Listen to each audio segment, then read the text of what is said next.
Terima kasih, yang ucapkan terima kasih untuk Bapak Gembala yang mempercayakan saya untuk siang hari ini, untuk bisa sharing firman Tuhan di IR4 di Miracle Service. Saya bergumul sama Tuhan, ketika saya dipercayakan oleh koordinator ibadah, apa yang saya mau sharingkan untuk di Miracle Service ini? Pas kita ada menara doa, itu setiap hari Selasa, jam 12 sampai jam 1 siang di tempat ini. Setiap menara doa, setiap hari Selasa sampai Jumat, jam 12 sampai jam 1 siang di tempat ini. Saya terus berdoa, saya minta sama Tuhan. Tuhan, tema apa yang akan saya angkat, akan saya bawakan untuk di Miracle Service ini? Tuhan memberikan satu tema, katanya, rendah hati. Rendah hati. Rendah hati. Ayo coba kita sama-sama dilihat dalam Efesus pasal 4 ayat yang kedua. Efesus pasal 4 ayat yang kedua. Kita baca sama-sama. Hendaklah kamu selalu rendah hati, lemah lembut dan sabar. Tunjukkanlah kasihmu dalam sehal saling membantu. Rendah hati. Bapak Ibu, mungkin saya juga belajar, saya juga masih manusia seperti Bapak Ibu. Tuhan rendah hati. Saya pikir bukan satu tema yang gampang saya harus lakukan. Mungkin saya juga harus membuang setiap sifat keangkuhan diri saya, kesombongan dalam diri saya. Tapi saya mau belajar taat. Apa yang Tuhan katakan? Harus berendah hati. Karena kenapa? Rendah hati, Allah itu senang terhadap orang yang rendah hati. Allah itu menentang setiap orang yang congkak, sombong, mungkin angkuh, mungkin merasa pintar, merasa pandai. Tapi kalau kita bisa melihat rendah hati, itu sikap bijak seseorang yang memposisikan dirinya tidak lebih tinggi daripada orang lain, tidak lebih pintar daripada orang lain, tidak lebih pandai daripada orang lain, tapi dapat segala haknya dia bisa berikan kepada orang lain. Rendah hati. Rendah hati di sini juga saya katakan bukan minder ya, bukan tidak percaya diri. Kita sebagai anak-anak Tuhan, kita harus mempunyai miliki percaya diri. Rubah mental kita, rubah cara paradigma kita. Kita sebagai anak-anak Tuhan, kita diberikan hikmat, diberikan kepintaran, diberikan kecerdasan untuk mengelola yang ada. Rendah hati ini tidak mencari juga kambing hitam untuk menutupi kesalahan orang lain. Saya lihat dalam contoh dalam Alkitab, itu seorang tokoh bernama Daud. Daud ini seorang rendah hati yang saya katakan, ketika dia ditegur oleh Nabi Nathan. Di dalam 2 Samuel 12, kita sama-sama lihat 2 Samuel 12 ayat yang pertama. Tuhan mengutus Nathan kepada Daud. Ia datang kepada Daud dan berkata kepadanya, ada 2 orang dalam suatu kota, yang seorang kaya, yang lain miskin. Si kaya mempunyai sangat banyak kambing domba dan lembu sapi. Si miskin tidak mempunyai apa-apa selain dari seekor anak domba betina yang kecil yang dibeli dan dipeliharanya anak domba itu menjadi besar padanya bersama-sama dengan anak-anaknya. Makan dari suapnya dan minum dari pialanya dan tidur di pangkuannya seperti seorang anak perempuan baginya. Pada suatu waktu orang kaya itu mendapat tamu dan ia merasa sayang mengambil seekor kambing dombanya atau lembunya untuk memasaknya bagi pengembara yang datang kepadanya. Jadi ia mengambil anak domba betina kepunyaan si miskin itu dan memasaknya bagi orang yang datang kepadanya. Lalu Daud menjadi sangat marah karena orang itu dan ia berkata kepada Nathan, demi Tuhan yang hidup, orang yang melakukan itu harus dihukum mati. Ternyata Nathan memperingatkan Daud dengan cara halus. Ternyata yang ditegur siapa? Daud sendiri. Apakah Daud ketika ditegur, dia menyalahkan prajuritnya atau menyalahkan orang lain? Tidak. Tapi dia mau dikoreksi. Tapi dia mau dibentuk. Mungkin Bapak Ibu datang ke tempat ini, mungkin dari suatu pergumulan, masalah, tantangan hidup, rumah tangga, Bapak Ibu datang ke tempat ini dengan kerendahan hati. Datang kepada Tuhan. Menyerahkan setiap pergumulan Bapak Ibu kepada Tuhan. Ketika engkau mengandalkan kekuatanmu sendiri, kau pasti akan kalah. Kau pasti akan goyah. Tetapi ketika engkau mengandalkan Tuhan, tangan Tuhan yang kuat yang memegang, yang menolong, yang menyertai, dan memberkati kita selalu. Amin, Bapak Ibu. Sebenarnya apa sih yang dilakukan Daud? Dosa apa sih yang dilakukan Daud? Ya, sehingga Nathan harus memperingati Daud. Kita sama-sama lihat di dalam Mazmur 51 ayat 3 dan 4.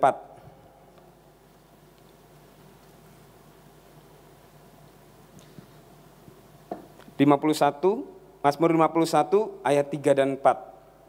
Ini tentang apa? Pengakuan dosa yang dilakukan oleh Daud. Yang kasihilah aku ya Allah menurut kasih setiamu. Hapuskanlah pelanggaranku menurut rahmatmu yang besar. Bersihkanlah aku seluruhnya dari kesalahanku dan tahirkanlah aku dari dosa-dosaku.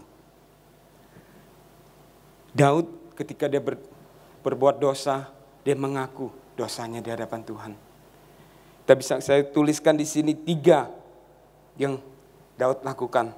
Yang pertama itu dosa keinginan. Apa sih yang Daud yang melakukan pertama? Mungkin dia pada suatu sore jalan-jalan di dalam suatu istana, yang dilihat apa? Pemandangan yang sesuatu yang indah. Laki-laki hati-hati sekali. Pemandangan yang indah, mungkin dia melihat Batseba di situ sedang apa? Sedang mandi. Makanya kalau kita seorang laki-laki, kita tidak bisa menjaga mata kita akan pasti jatuh. Sepintar-pintarnya kamu tengking dalam nama Tuhan Yesus, ketika itu godaanmu datang, ketika engkau tidak bisa lari, pasti kamu akan jatuh. Tetapi kamu lari terhadap godaan itu, seperti Yusuf ketika digoda sama Potifar, istrinya Potifar. Apakah dia mendekat? Apa dia basah roh? Ya. Mau basah roh berjungkal-jungkal, juga saya yakin juga tetap rontok imannya. Ya kan? Tetapi dia apa?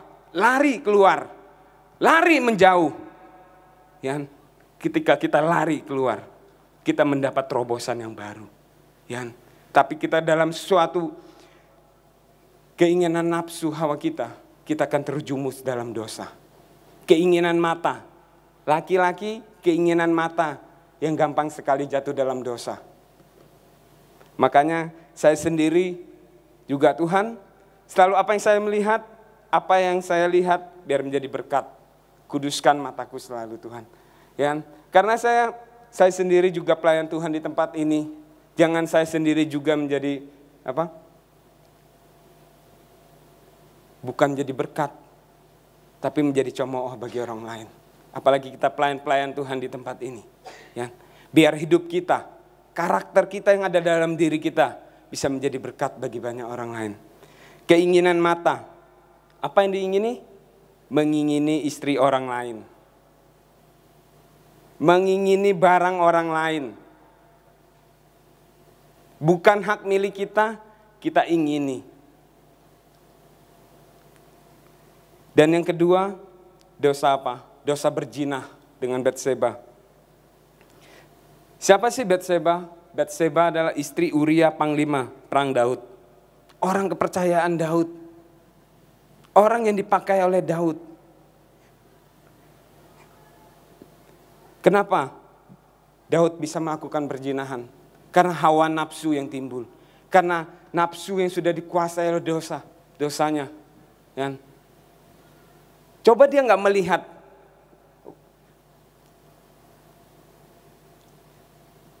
Saya gambarkan, mungkin sekarang sudah canggih ya. Dengan apa? Tab, HP, mudah sekali didapatkan. Mungkin ada terlintas gambar, menarik sekali. Pemandangan yang indah. Apakah kita tergoda untuk membukanya? Oh enggak apa-apa, sedikit. Lama-lama bisa jadi bukit Bapak Ibu. Ya kan?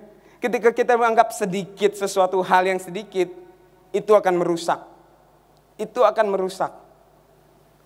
Mungkin, nggak apa-apa, nggak ada yang lihat, istri nggak lihat, teman nggak lihat, teman-teman lain nggak lihat apa yang saya buka.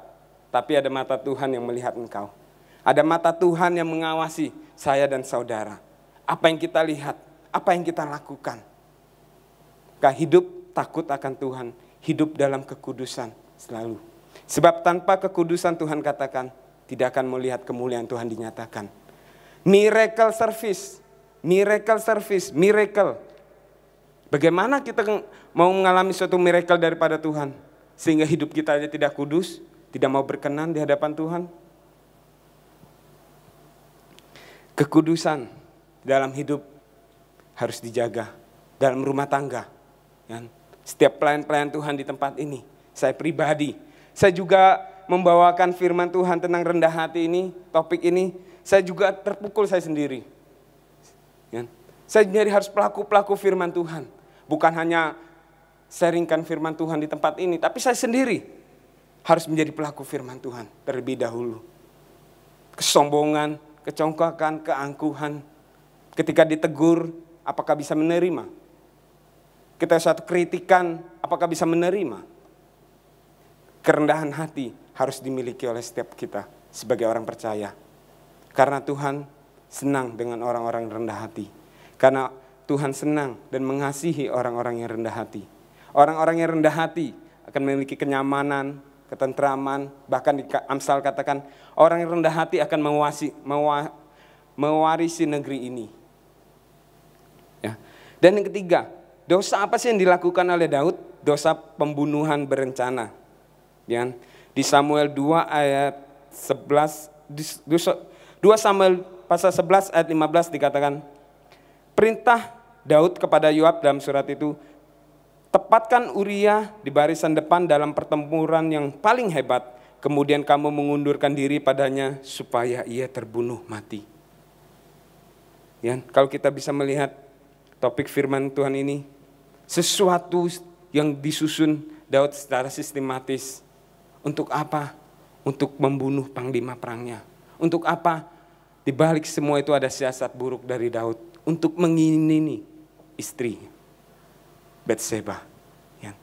Kita sebagai orang-orang yang mencintai Tuhan, mungkin dalam dunia bisnis, dalam dunia pelayanan, mungkin dalam pekerjaan, dalam studi, ya. Kita merasa orang lebih hebat, lebih pintar, lebih dipakai Tuhan, kita menggeser, mendorong, bukan mengangkat dia, tapi mendorong, menjatuhkan. Dalam dunia bisnis, mungkin saingan yang berat, itu diberkati, itu tokonya laris. Ya. Kita udah mulai nggak senang, berpikiran yang negatif. Ya. Tidak berpikiran positif. Ketika pikiran-pikiran negatif yang merasuki pikiranmu, itu yang akan mengotori pikiranmu sendiri. Engkau tidak bisa melihat suatu kenyataan. Hanya yang dapatkan adalah sesuatu yang negatif.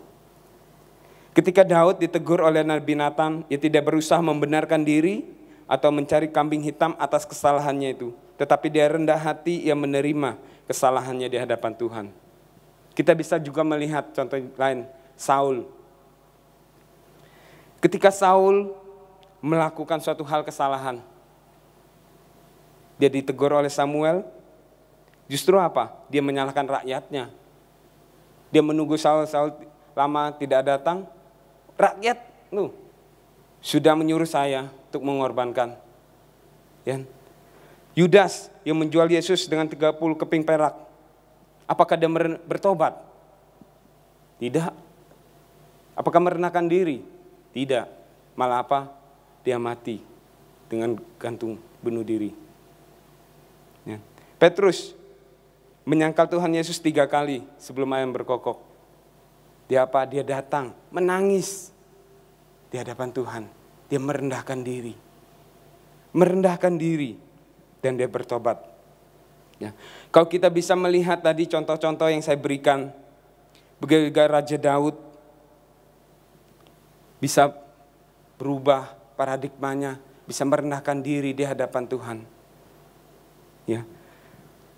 kita juga sebagai orang-orang percaya, kita harus merendahkan diri. Kenapa? Ketika kita tidak bisa merendahkan diri, tidak bisa merendahkan hati kita, sikap kita tidak bisa mengandalkan Tuhan, mengandalkan kekuatan kita sendiri, mengandalkan orang lain mungkin, tidak mengandalkan Tuhan. Dan sebab firman Tuhan katakan, terkutuklah orang yang mengandalkan kekuatannya sendiri, tetapi diberkati orang yang mengandalkan Tuhan. Mengandalkan Tuhan sangat penting. Mungkin dalam kehidupan kita juga ada sesuatu. Mungkin kita sudah lahir baru. Sudah lahir baru, apakah kita bisa melakukan dosa? Bisa. Bisa nggak Bapak Ibu? Bisa ya? Bisa. Kenapa? Dalam diri kita mungkin ada dikuasai Allah dan juga ada kuasa kedagingan. Jika kuasa kedagingan itu lebih menonjol, lebih kuat, maka rohmu akan turun. Tapi biarlah kuasa Allah yang menaungi kita. Kuasa Allah yang dalam hati kita, dia semakin hari, semakin mendekat, semakin melekat kepada Tuhan. Ketika kita melekat kepada tangan Tuhan yang menolong kita. Kita tidak perlu goyah, kita tidak perlu takut dalam kehidupan ini. Ada keinginan roh yang mungkin kita harus berbuat baik, tetapi keinginan daging yang terus membuat kita berbuat dosa, melakukan kesalahan. Mungkin lewat perkataan kita yang suka menyakiti orang lain, sikap sombong, keangkuhan yang kita miliki. Tetapi ketika kita bertobat, kita minta ampun di hadapan Tuhan. Saya percaya ketika kita menyadari kesalahan apa yang kita berbuat dan kita berbalik kepada Tuhan, pemulihan Tuhan terjadi dalam kehidupan kita. Dan kita juga bisa belajar dari Tuhan Yesus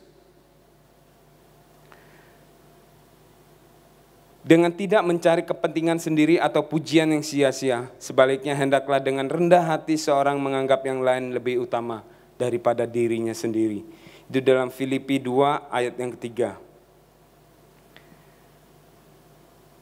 Yang walaupun dalam rupa Tuhan tidak menganggap kesetaraan dengan Tuhan itu sebagai milik yang harus dipertahankan, melainkan telah mengosongkan dirinya sendiri dan mengambil rupa seorang hamba dan menjadi sama dengan manusia.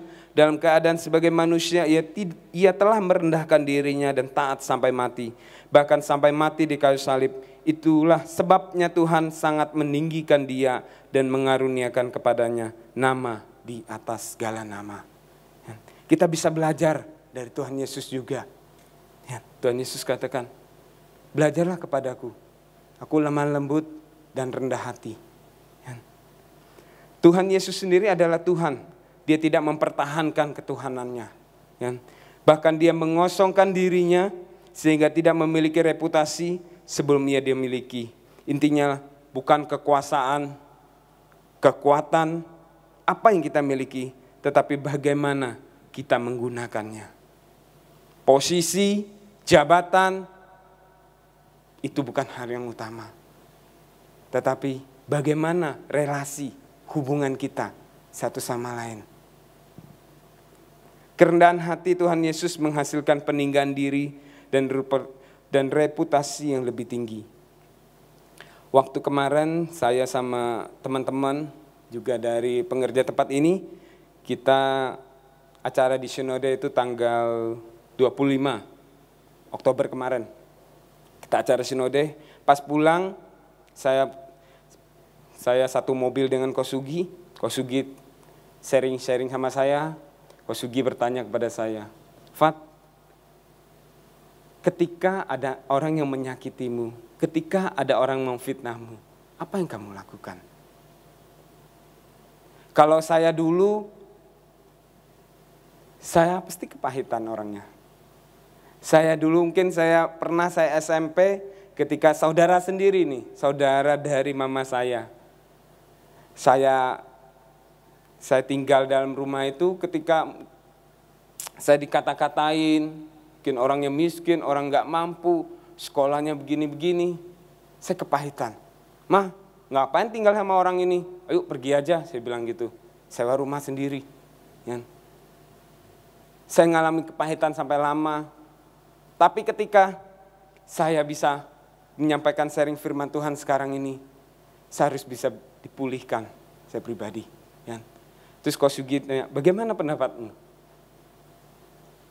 Saya katakan, ketika saya difitnah, ketika saya diperkatakan orang, saya bisa memberkati orang itu kok.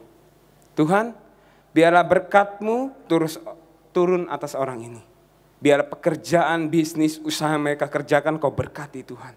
Dan berlimpah. Saya bukan mengutuk, saya bukan membalas, tapi biarlah tangan Tuhan yang bekerja atas orang ini. Biarlah tangan Tuhan yang menjamah orang ini. Hidupnya bisa dipulihkan, agar dia lebih baik, agar dia bisa dimenangkan. Untuk kemuliaan Tuhan. Mungkin itu juga terhadap Bapak Ibu. Ketika kita mengutuk orang itu bukan semakin baik, tapi kita bisa memberkati orang itu. Biar kehidupannya bisa diubahkan. Kehidupannya mengalami sesuatu yang baru. Kehidupannya bisa berjumpa dengan Tuhan. Ya. Kenapa saya katakan kita harus memberkati? Dengan lidah kita memuji Tuhan. Dengan lidah kita mengagungkan Tuhan. Masa dengan lidah kita mengeluarkan kutuk? Jangan sampai terjadi. Ya. Kita memberkati istri kita, memberkati anak-anak kita. Jangan sampai dari satu mulut ini keluar kutuk bagi orang lain. Ketika kita mengutuk orang lain, kutuk itu juga pasti akan balik atas kita. Apa yang kita tabur, itu pasti kita akan tuai. Ketika kita memberi berkat, kita akan menuai berkat. Ketika memberikan sesuatu motivasi kepada orang lain, kita akan diberikan kekuatan juga. Bapak Ibu, mungkin ini tema rendah hati ini mungkin sesuatu hal yang ringan mungkin Bapak Ibu. Tapi saya mau kita belajar, kita praktek tentang rendah hati. Karena kerendahan hati, ini Tuhan senang. Dengan rendah hati, Tuhan mengasihi. Ya. Di Yakobus 4 ayat 6 dikatakan, Allah menentang orang yang congkak, tetapi mengasihi orang yang rendah hati. Rendah hati, rendah hati. Itu harus yang kita miliki sebagai anak-anak Tuhan. Lewat kerendahan hati, kita mungkin banyak teman, banyak relasi, banyak hubungan. Ya. Lewat rendah hati,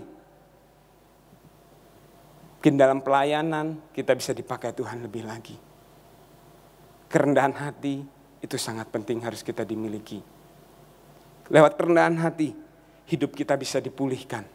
Kita tersungkur di hadapan Tuhan. Tuhan, aku gak mampu Tuhan. Ada masalah ini datang Tuhan. Kita tersungkur di hadapan Tuhan. Tuhan, persoalan ini berat Tuhan. Saya tidak mampu. Datang di hadapan Tuhan. Rendah hati, merendahkan diri kita.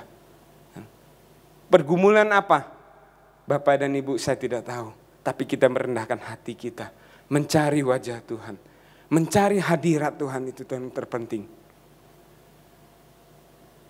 Hadirat Tuhan lebih dari segalanya. Roh Tuhan biarlah ada dalam diri kita selalu. Ya. Jangan menilai diri kita lebih atau berusaha mempertahankan nilai diri kita. Sehingga kita tidak mengalami peninggian dari Tuhan. Utamakan orang lain dibandingkan diri sendiri, meskipun kita harus menanggalkan hak kita. Biarkan Tuhan yang membangun reputasi kita.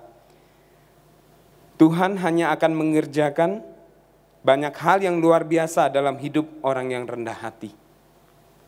Dan kerendahan hati adalah sarana Tuhan untuk menggenapkan setiap rencananya dalam hidup orang percaya.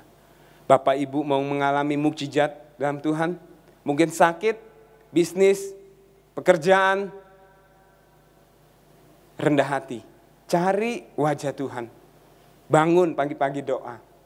Merendahkan diri di hadapan Tuhan. Pergumulan masalah apapun, tantangan apapun, seberat apapun ketika engkau merendahkan hati. Tuhan melihat. Ketika engkau merendahkan hati, tersungkur di hadapan Tuhan. Tuhan pasti menolong. Tuhan pasti menolong. Kerendahan hati itu yang harus kita miliki sebagai orang-orang percaya. Amin Bapak Ibu. Saya undang kita semua untuk bangkit berdiri. Worship leader bisa naik ke atas.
bagi mereka, bagi mereka.